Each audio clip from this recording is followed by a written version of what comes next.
My son stood at the foot of my hospital bed, holding a stack of papers so neatly aligned they looked rehearsed. "Sign these, Mom," he said gently. "It's just for your treatment." I remember the way the fluorescent lights hummed above us. The way my mouth tasted like metal. The way my hands shook not from fear, but from the medication that made everything feel distant, slow, unreal. I was sick, weak, alone. And when your only child is standing there telling you he's helping you, you don't question it. I didn't read a single word. I trusted him. He pointed to the last page, right where the signature line was. His finger lingered there a second longer than necessary. I noticed that. I noticed a lot of little things that day and told myself they didn't matter. "Just routine," he said. "Doctors need it now." So I signed. He smiled. A small, satisfied smile. Kissed my forehead like he used to when he was a boy.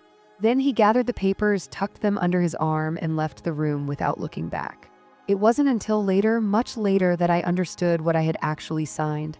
By the time the truth reached me, my home was already gone, not threatened, not at risk, gone, legally transferred, quietly taken. While I lay in that bed believing my son was saving my life, he was signing away the one thing I had left. I should have screamed. I should have panicked. I should have broken down the moment I realized what he'd done. Instead, I smiled. Because my son thought he had won. He didn't know my bed had already been moved out. And he didn't know my house was no longer mine in the way he planned. Before the hospital bed, before the paperwork, before my son started speaking to me like I was a problem that needed managing, I had a life I built with my own hands. I was 72 years old, a widow for nearly a decade, and I lived alone in the house my husband and I bought when our son was still in grade school. A modest place. Nothing fancy. 2 bedrooms, a narrow porch, a maple tree out front that dropped leaves like confetti every fall. That house wasn't just where I lived, it was proof that I had survived. After my husband died, everyone worried I wouldn't manage on my own. They said the house would be too much, too quiet, too lonely, but I surprised them. I learned how to fix a leaky faucet. I shoveled my own driveway. I planted tomatoes every spring and shared them with the neighbors. I paid my bills on time and kept my routine steady. I liked my independence. Every morning I made coffee the same way, 2 scoops, no sugar. I read the paper at the kitchen table where my husband used to sit. I took slow walks around the block, waved to people who had known me for years. I wasn't rich, but I was careful. I had savings, I had my home. And I had peace. My son used to say he admired that about me. "You're strong, Mom," he'd tell me on the phone. "I don't know how you do it all alone." And I believed him. I never imagined that one day the same son would look at that life, the routines, the house, the independence, and see not strength but opportunity. My son wasn't always like this. That's the part people don't understand when they hear what happened later. He used to call just to check in, not because he needed anything, just to talk. He'd ask about my garden, complain about work, laugh about small things. When his father died, he cried harder than I did. He promised me then, standing in my living room, that I'd never be alone. And for a long time, he kept that promise. But somewhere along the way, something shifted. It wasn't sudden. It didn't arrive with an argument or a slammed door. It crept in quietly, disguised as adulthood, stress, responsibility. The calls became shorter, then less frequent. Visits turned into obligations squeezed between other plans. When he did come by, he checked his phone more than he looked at me. He started talking faster, listening less. At first, I told myself it was normal. He had a family of his own now, a demanding job, a life that didn't revolve around his mother. I didn't want to be that parent, the one who complains, who guilt trips, who refuses to let go. So I made excuses for him. When he sighed impatiently because I repeated a story, I laughed it off.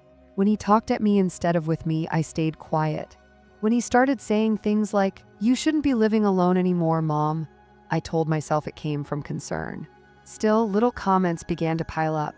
"You ever think about what happens if you fall? Have you looked at your paperwork lately? Wouldn't it be easier if I helped manage things?" They sounded reasonable, responsible even. And because he was my son, I assumed his intentions were good. Why wouldn't they be? I didn't notice that he had stopped asking what I wanted. I didn't notice that his concern always came with solutions I hadn't asked for. And I didn't notice that slowly he had stopped seeing me as his mother and started seeing me as a problem that needed handling. The illness didn't arrive dramatically. No sudden collapse, no warning that gave me time to prepare. It started quietly the way most real trouble does. Fatigue first, the kind that sleep didn't fix, then dizziness. Mornings where my legs felt heavy like they belonged to someone else.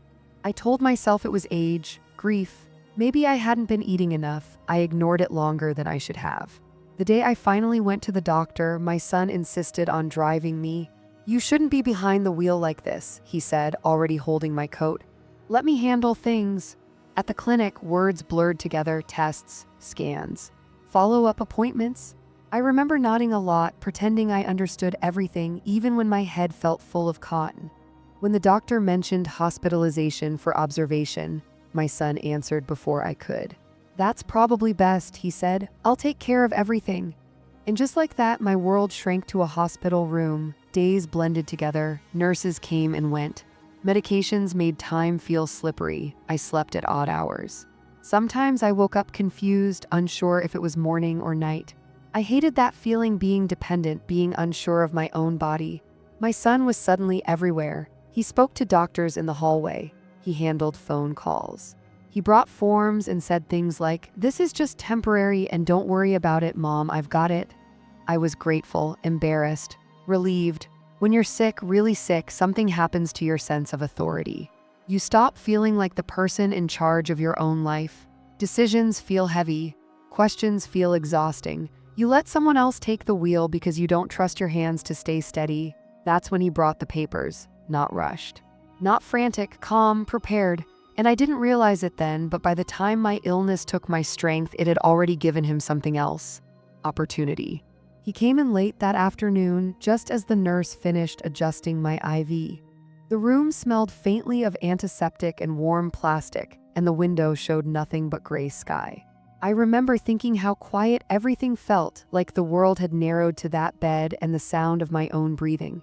My son closed the door behind him and pulled a chair closer.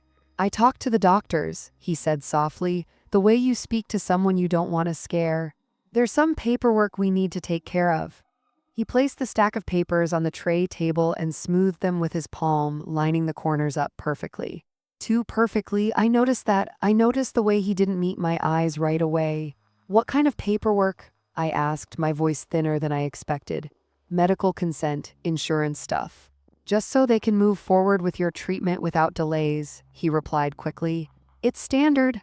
He flipped through the pages, stopping near the end. His finger tapped the margin lightly once, twice. "Just sign here, Mom." And here, I squinted at the text, but the words swam together. Legal language always felt heavy to me, even on my best days. That day, it felt impossible. My head throbbed, my mouth was dry. I just wanted the conversation to be over. "Do I need to read all this?" I asked. He smiled, a reassuring, practiced smile.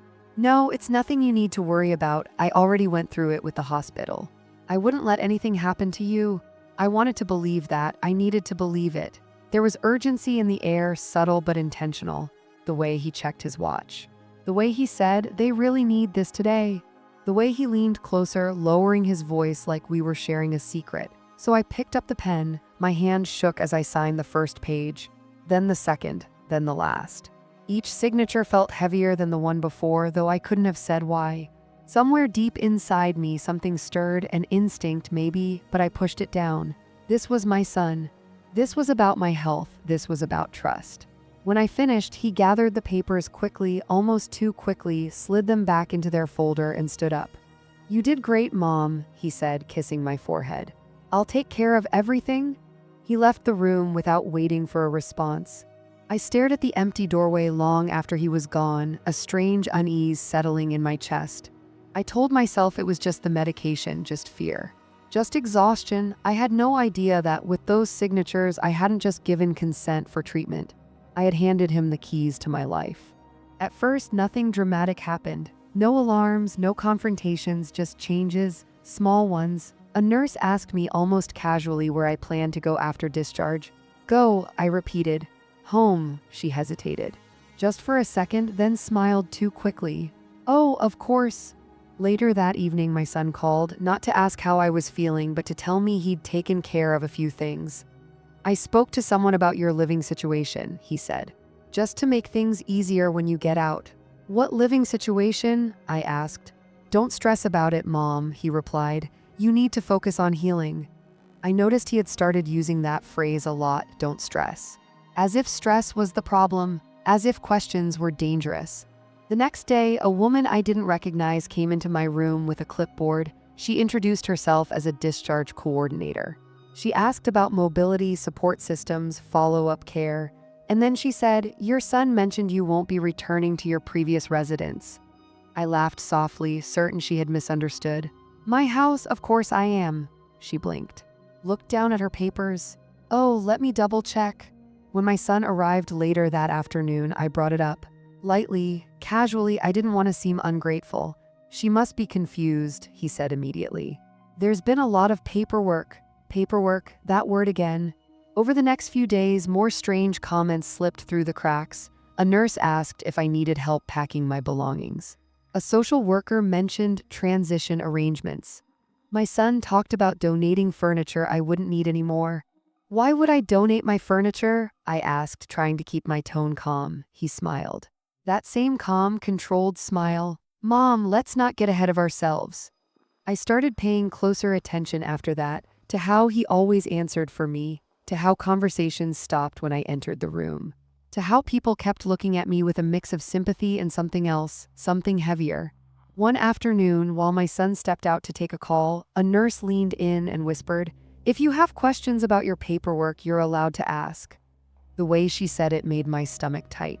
That night, lying awake in the dim hospital room, I replayed everything in my mind. The papers, the signatures, the way my son hadn't let me keep a copy, the way no one spoke to me like I was in charge anymore. I still didn't know the truth, but I knew this much: something had already been decided, and it hadn't been decided by me. The truth didn't come from my son. It came from someone who didn't know they were about to ruin his plan. I was sitting up in bed that morning, staring at a half-eaten tray of cold eggs, when a young woman knocked softly and stepped inside. She introduced herself as part of the hospital's patient advocacy team. Her badge swung nervously as she spoke. "I just need to review a few things with you before discharge," she said, flipping open a folder. She asked the usual questions first. Pain level, mobility, support at home. I answered automatically, my attention drifting until she paused. "And regarding your property," she said carefully, "do you have any personal items you still need retrieved from the residence?" My heart skipped. "What property?" I asked. She looked up, confused. "Your house, the one listed here." She turned the folder slightly so I could see. I didn't understand the paperwork, but I understood the words property transfer. "I think there's been a mistake," I said slowly. "That house is mine." Her eyebrows drew together. "According to these documents, ownership was transferred earlier this week. Your son is listed as the current holder."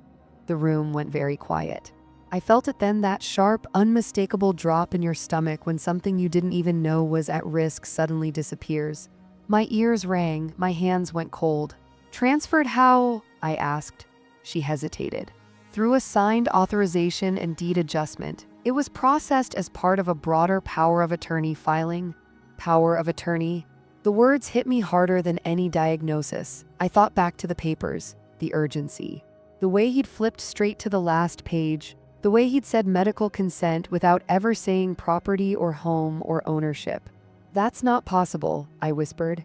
"I never agreed to sell my house." She met my eyes, her expression softening.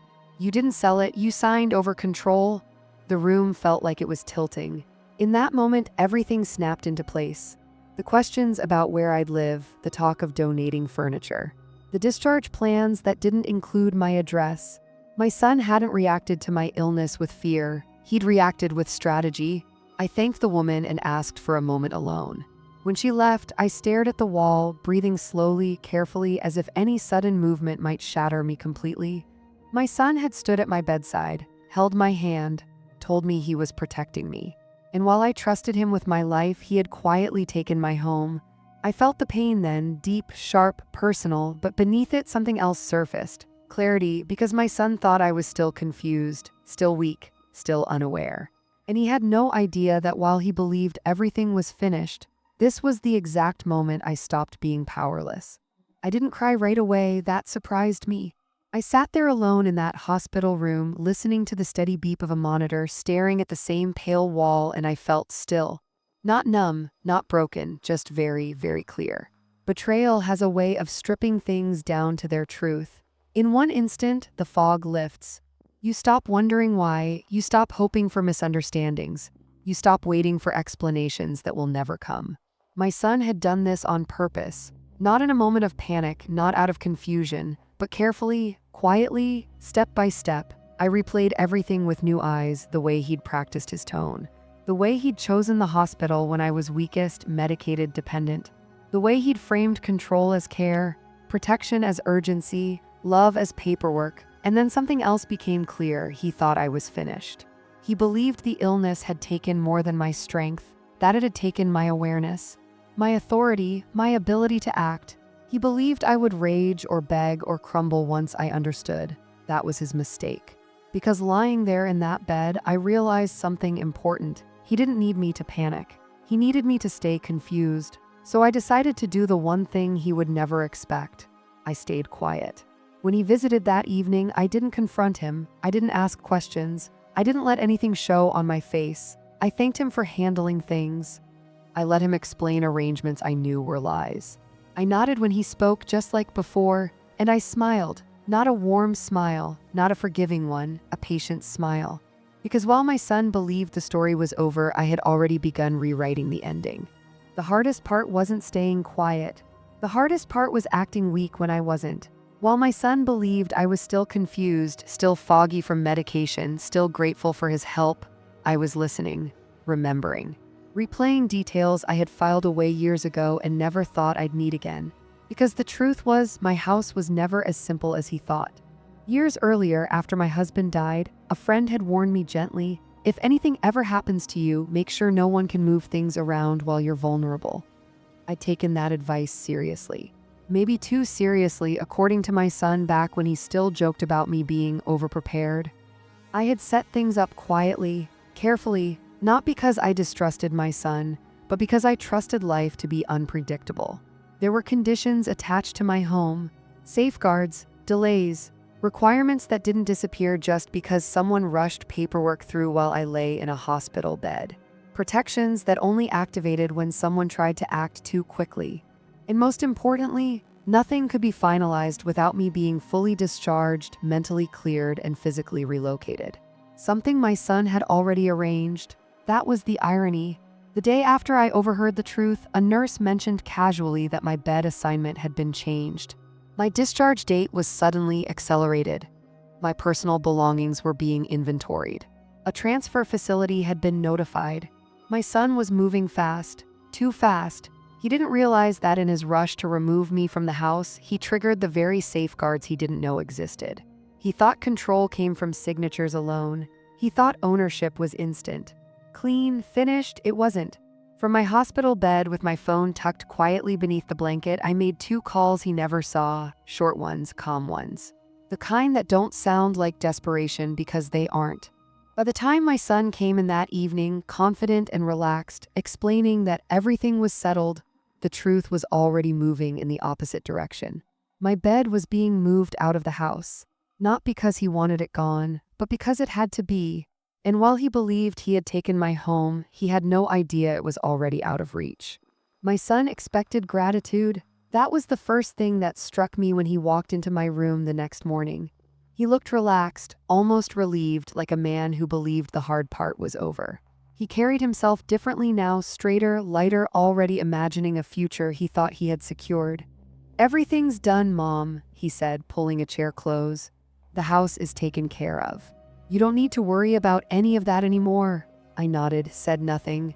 He mistook my silence for acceptance. That afternoon, his confidence cracked. It started with a phone call he took in the hallway. I could hear his voice through the partially open door, low at first, then sharp, then tight with irritation. "No, that doesn't make sense," he said. "The papers were signed. I already filed everything." There was a pause, a long one. "What do you mean, pending review?" When he came back into the room, the color had drained from his face. He avoided my eyes, busying himself with his phone, typing rapidly, scrolling, muttering under his breath. I waited. An hour later, another call. This time, he didn't bother leaving the room. "You can't reverse this," he snapped. She signed, "I have legal authority." I watched his hand tighten around the phone. Watched the certainty drain out of him with every word he heard on the other end. Finally, he turned to me. "Mom," he said, forcing a smile that didn't quite hold. "Did you talk to anyone about the house?" I met his gaze calmly. "No," I said. "Should I have?" That was the moment fear replaced arrogance.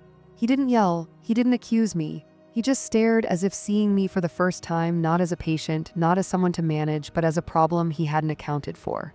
By evening, the truth could no longer be hidden. The transfer was frozen. The authority he thought he had was under review, and the arrangements he'd made, selling, clearing, claiming, had all been flagged. He had moved too fast. And in doing so, he had exposed himself. When he left that night, he didn't kiss my forehead. He didn't offer reassurance. He walked out quietly, phone pressed to his ear, voice low and urgent. For the first time since I got sick, he looked unsure. And for the first time since he handed me those papers, he understood that I was no longer under his control. The hospital room felt different after that, not quieter, just clearer. My son didn't come back the next day or the day after that. When he did call, his voice was careful now, measured, stripped of the confidence he'd worn like armor before. "They're asking questions," he said once. "It's just a delay, we'll sort it out." I didn't correct him, I didn't argue. I let him talk himself into circles while I listened the way I always had, only now I understood what his words were really doing. He wasn't trying to help me anymore, he was trying to protect himself. The discharge plans changed. Quietly, subtly, my name reappeared where it had disappeared before. My preferences were suddenly important again. People spoke to me instead of around me. I was no longer the problem to manage. By the time I left the hospital, the truth was unavoidable. The authority my son thought he'd secured had unraveled. The shortcuts he'd taken had turned into questions he couldn't answer. And the relationship we once had, whatever version of it still existed, was permanently altered. We didn't have a dramatic confrontation. No shouting, no tears. No apologies, just distance. He stopped telling me what to do. I stopped expecting him to be who he once was. We learned slowly and painfully where the new boundaries were and how firm they needed to be. I moved forward on my own terms, not as a patient, not as a burden, but as someone who had survived betrayal and refused to let it define the rest of her life. Some losses can't be undone. But clarity changes everything. People like to believe betrayal comes from strangers. It doesn't. It comes from the people who know exactly when you're weakest. The people who understand your routines, your fears, your blind spots. The people you trust so completely that you don't think twice when they say, "Just sign here." If there's one thing I learned from all of this, it's this. Love does not cancel responsibility, and family does not excuse deception. Being sick doesn't mean giving up your voice. Being a parent doesn't mean surrendering your rights. And trusting someone once doesn't mean you owe them your future. I survived my illness. But what nearly destroyed me wasn't my health. It was the assumption that my own child would never take advantage of me. I share this story for one reason. So that if you're listening right now, sitting in a hospital room or signing papers you don't fully understand or being told, "Don't worry, I'll handle it," you pause. You ask questions, you protect yourself, because dignity doesn't disappear with age, and independence doesn't expire when you get sick. If someone you love asks you to sign something, read it, ask about it. And never be ashamed to say, "I need time." I smiled that day not because I won, but because I remembered who I was. And if my story made you think, even for a moment, then it was worth telling. Tell me in the comments, what would you have done in my place? There's a version of this story that could have ended very differently. A version where I left the hospital quietly, where I never asked questions, where I assumed trust was enough protection. In that version, my home would have been gone. My voice would have been reduced to a signature, and my future would have been decided without me. But that's not the version I'm telling you, because this story isn't really about paperwork or illness or even betrayal. It's about awareness. It's about the moment you realize that being vulnerable doesn't make you powerless unless you allow it to. It's about understanding that love should never require blindness, and that age does not erase your right to say no. I don't hate my son, but I no longer confuse love with obedience. What he did changed our relationship forever. What I learned changed me forever. And if you take nothing else from my story, take this. If something feels rushed, pause. If someone speaks for you, speak louder. If you're told, don't worry, start paying attention. Because the most dangerous decisions are the ones made while you're tired, sick, grieving, or afraid. And you deserve protection even from the people closest to you. Thank you for listening to my story all the way through. If it resonated with you, share it with someone who might need to hear it. And tell me in the comments, have you ever trusted someone who didn't deserve it? Your story matters too.